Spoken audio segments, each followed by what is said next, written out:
Et c'est pour ça, en fait, on a envie de donner aux gens de l'espoir parce qu'on veut leur dire, ben c'est possible. Ok, c'est parti, on va répondre à vos questions.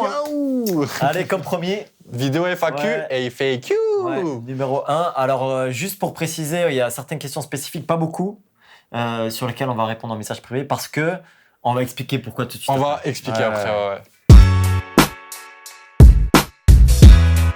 Alors, il y a deux choses principalement qui nous ont donné envie de créer cette chaîne YouTube. La première chose, c'est que, en fait, on était un peu troublés du fait qu'il y avait peu de choses qui expliquaient la foi chrétienne et, sur Internet. Il n'y avait pas vraiment de chaîne YouTube francophone qui expliquait qu'est-ce que c'était la foi chrétienne. Nous, on voulait créer une chaîne chrétienne qui explique qu'est-ce que c'est la foi chrétienne. Alors, il y a des chaînes, des autres chaînes, hein, il y a des potes à de nous qualité, hein. Voilà, qui aussi, sont des super chaînes. Pasteur, Aurélien, Aurélien, tout ça. Collectif You Shine, tout ça. Mais nous, on voulait en fait. Kingdom is back. Ouais, exactement. Il y a plein d'autres poteaux là qui sont là, qui cartonnent. Mais en fait, nous, on voulait vraiment créer une chaîne qui s'adresse à des chrétiens et des non-chrétiens qui connaissent pas la foi chrétienne. Et on voulait pouvoir vulgariser ça avec les mots d'aujourd'hui, quoi.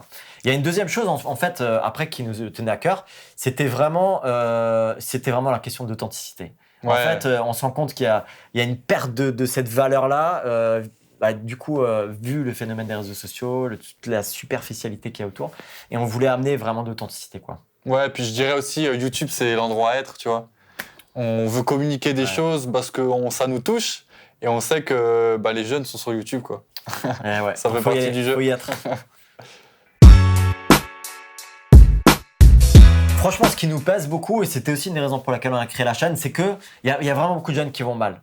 Il y a des jeunes qui vont mal, il y a des jeunes qui l'expriment, il y en a qui l'expriment pas, il y en a qui sont en dépression, il y en a qui se droguent alors qu'ils ont 16 ans, il y en a qui font des choses terriblement graves. Et ça nous travaille. En fait, on veut essayer de leur apporter des solutions à travers ce qu'on vit, à travers ce qu'on partage. Moi, ce qui me pèse, mon short, il est un peu serré. Je sais pas c'est comment dans le cadrage. Non, mais... moi... Ce qui me pèse, comme a dit aussi Oli, c'est les jeunes en fait. On aime les jeunes, on a à cœur les jeunes et on veut aussi apporter des solutions qui ont fonctionné pour nous en fait. Et qui ont fonctionné pour un tas de personnes. On n'invente rien du tout, on fait que le mettre juste sur YouTube et c'est pour les jeunes en fait. Justement, c'est 10 000 abonnés au minimum. Ouais. Non, franchement, au-delà des abonnés, c'est vraiment l'authenticité en fait. Si on peut avoir des relations authentiques, si on peut, en fait, nous, on espère transmettre des choses authentiques qu'on vit. Ouais, exactement. Nos forces et aussi nos faiblesses et comment en fait Dieu ça a changé nos vies. Mais on fait ce qu'on cherche. Notre plus grand désir, c'est de pouvoir rejoindre des jeunes qui sont eux-mêmes aussi authentiques. Hein? Qu'est-ce que t'en penses? Moi, je dirais c'est aussi être en lien avec notre communauté. En fait, au travers de cette vidéo, on veut vraiment transmettre quelque chose. Et quand tu transmets quelque chose, moi, je crois qu'il y a la personne qui parle qui doit transmettre, mais la personne qui reçoit, tu vois, comment est-ce qu'elle reçoit, est-ce qu'elle comprend tout, et est-ce que la personne aussi n'est pas d'accord dans notre manière de transmettre, parce qu'on a le droit de pas être d'accord aussi. Mais moi, je dirais vraiment avoir cet échange avec les gens. Et c'est pour ça, n'hésitez pas à nous envoyer des messages. C'est nous qui répondons. Ouais. Et on se prend, je crois, un plaisir ouf à vous répondre, en fait. On accepte vous pouvez faire des chèques, on mettra mon RIB dans la description. Ouais, exactement. Virement bancaire, tout ça. Non, mais c'est vrai qu'il y a une réalité quand même financière. Hein. Bien sûr. Bien sûr qu'il y a une réalité financière. On a une petite page, c'est une page en fait de soutien, la page Hello Asso. Vous pouvez voir aussi dans le descriptif. Elle sera dans la description aussi. Ouais, voilà. Et effectivement, c'est vrai qu'on a besoin de soutien en fait pour que la chaîne puisse être pérennisée, pour qu'on puisse renouveler notre matériel, pour qu'on puisse trouver des personnes qui nous aident à tourner des vidéos de qualité. Merci pour ceux qui sont prêts à donner un petit coup de pouce. Clap, clap.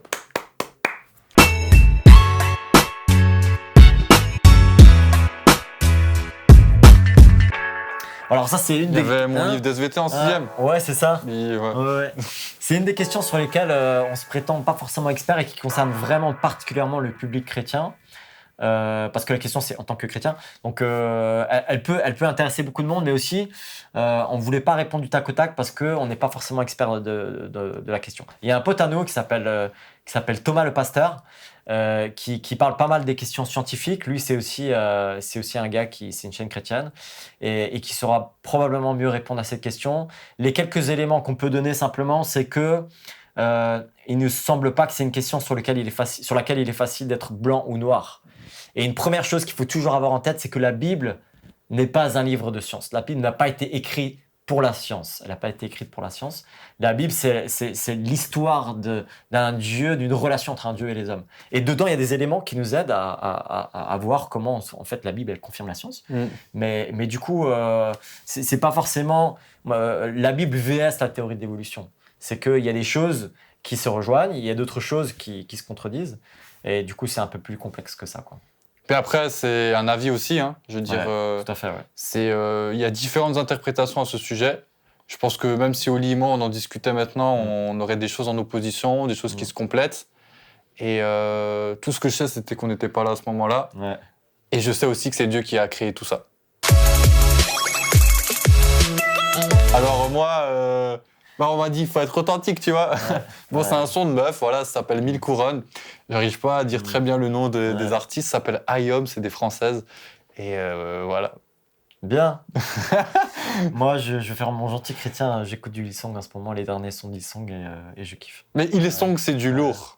Alors, si vous avez l'occasion, allez sur la chaîne YouTube de Hillsong et vous allez kiffer les sons, un truc de dingue. En français et en anglais, il y a les deux. Mon humoriste favori s'appelle Patrick Nussbaumer. C'est un Alsacien qui est originaire de la région de Mulhouse, qui est chrétien aussi. Hein. Et en fait, actuellement, il est directeur dans une association chrétienne. Et en fait, il me fait délirer. C'est un ouf. Jamel Debbouze. Ouais, pour moi, vraiment. Parce qu'en fait, je crois que c'est un des premiers one-one shows que j'ai regardé. Ouais. Et j'ai toujours, en fait, kiffé, tu vois. Vraiment, j'ai toujours rigolé avec Jamel Debbouze. Et vraiment, je suis... Alors moi, je regarde pas genre grave des one-man shows, je regarde pas, genre moi si je me mate un film et que je regarde un film d'humour, c'est genre vraiment parce que... Voilà, j'aime l'humour, mais je sais pas mes premiers films que je regarde. Mais Jamel Debbouze, pour moi, c'est vraiment trop stylé, j'aime trop. Et en fait, j'ai vraiment kiffé dans H. H. Le petit Eric là à l'hôpital, c'était magnifique. C'est vrai. Moi, en fait, il y a des humoristes français connus qui me font délirer, comme Gad Elmaleh, Danny Boone, ou encore Eric de Rick et Ramsey, qui me fait grave délirer. Ah oui, bah oui. Mais en fait, la personne qui me fait le plus rire, c'est un gars dans une bande dessinée. Je sais pas si pour ceux qui connaissent les Tuniques Bleues, en fait, dedans, il y a deux personnages principaux, c'est Blutch et Chesterfield. Blutch et Chesterfield. Et Blutch, en fait, c'est le caporal. Et Blutch, en fait, quand je lis les Tuniques Bleues, ma femme, ça la saoule, parce que je rigole tout le temps. En fait, il me fait délirer. Voilà. Vous pourrez voir sur les Tuniques Bleues. Mais genre, c'est un peu old school Blutch. Ou pas? C'est un petit peu le truc. Non, ça continue à sortir en fait. C'est sur la guerre de sécession aux États-Unis. Okay. Et en fait, c'est un capitaine et c'est son caporal, quoi. Et puis ils font la guerre et tout ça. Mais en fait, c'est la guerre mise en dérision de façon humoristique pour dire que la guerre, ça craint. Mais en même temps, c'est super bien.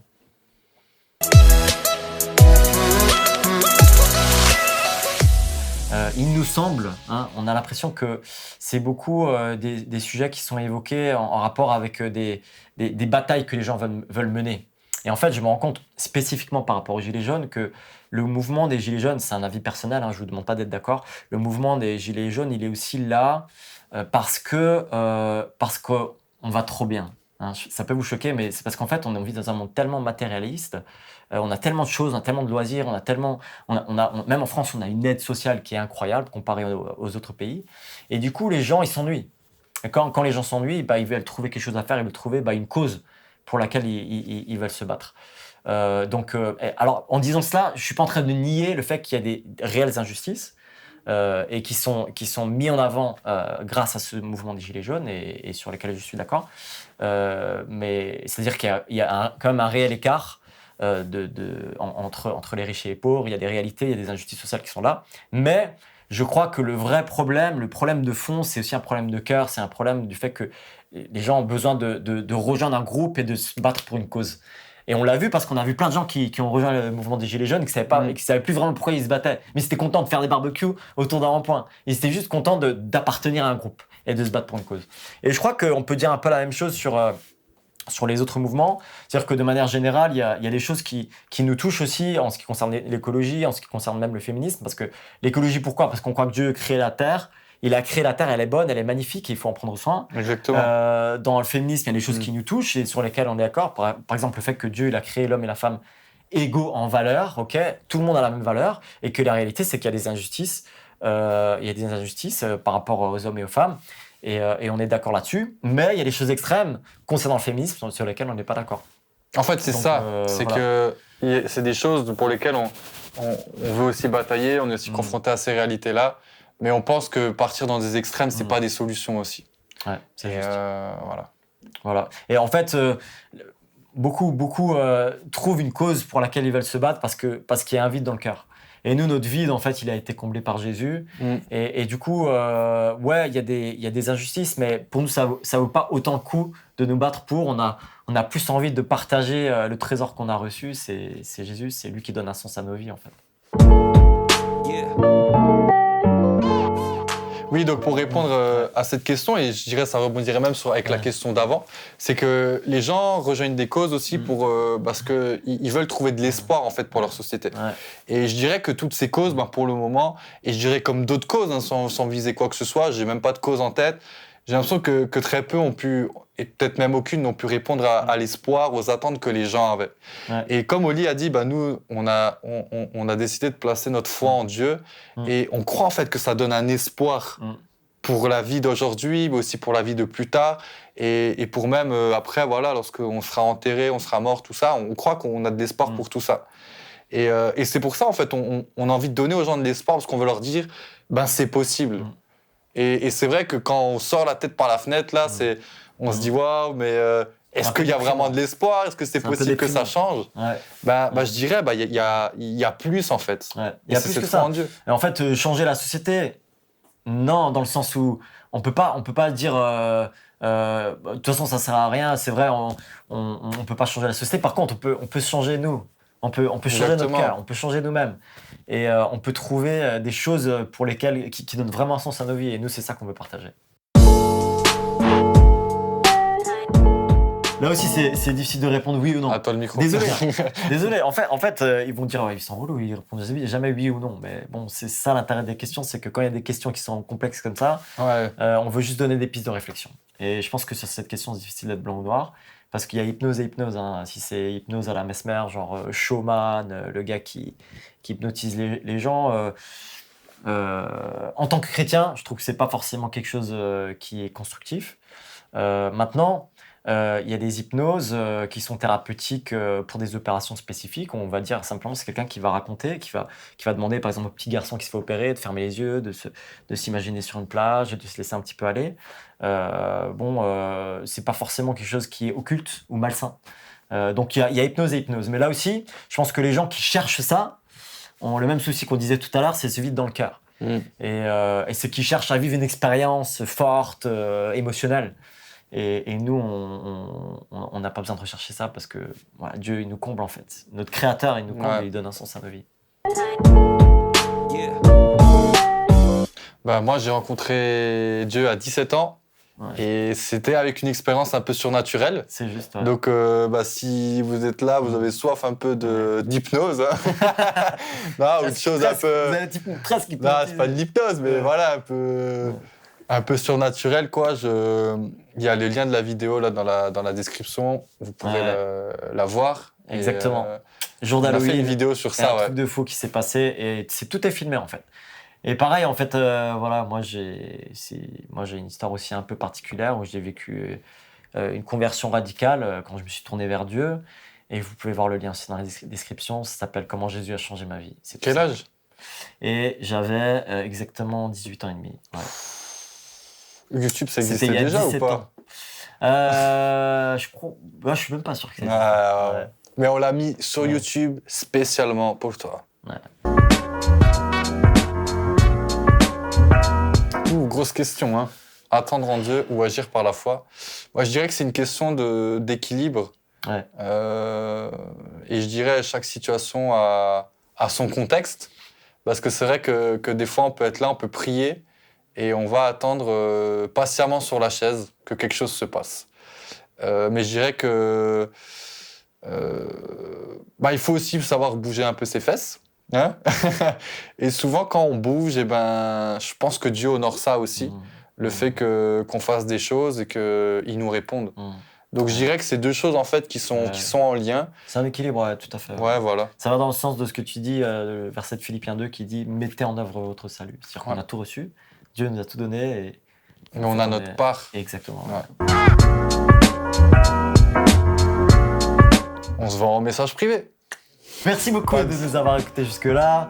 Voilà, on a essayé de répondre au mieux.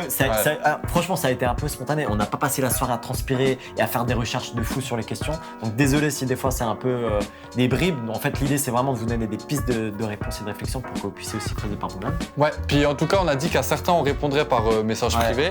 Ouais. On n'oublie pas vos questions et peut-être vous êtes, voilà, comme Oli a dit, peut-être vous êtes pas trop en position pour ça. On peut parler de ça aussi par message privé, n'hésitez pas à nous écrire.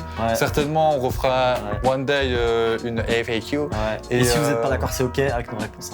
Ouais, marquez-le en commentaire, hein. Dites-nous ce que vous en pensez. C'est ça. Et on vous merci dit pour vos à likes, merci très pour bientôt. Vos pouces bleus. Abonnez-vous et à bye.